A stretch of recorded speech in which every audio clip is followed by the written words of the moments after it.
Hello everyone, this is ScapCat242, and here's my review on the Star Wars Vintage Collection Kuiiil from The Mandalorian.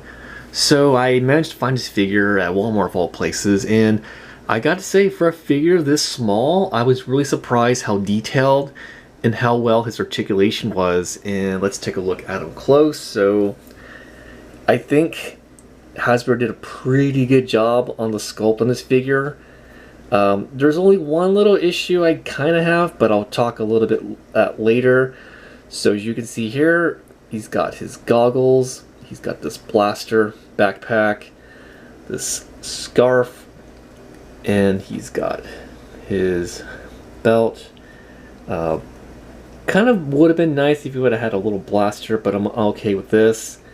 And I do like that little strap, so if you don't want him to have that holding, you can just have that slung around his arm.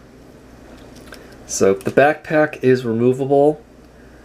Now it has a really weird peg. I'm always used to more of a circular peg like G.I. Joe figures, but it's got this really weird kind of triangle thing, and I don't know, holes in like that in figures really bother me.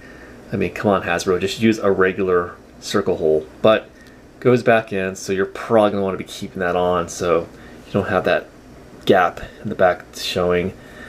And as for articulation, this really surprised me. So head, of course, ball joint,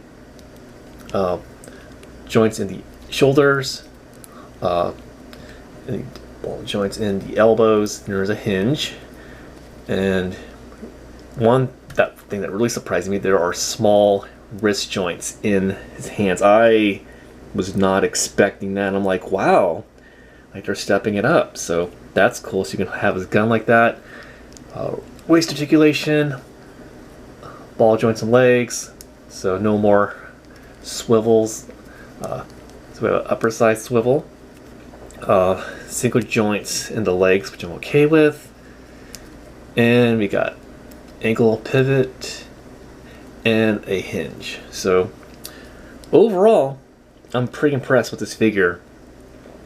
Now, it would have been nice if at some point we can get a blurg accessory like he wrote in the show. I don't know if Hasbro's going to do that, but that will be cool. But overall, I'm pretty pleased with this figure. So let's get a size comparison. So here is him. I'm going to just have my, there we go. And next to Mando. I kind of think he should have been a little shorter.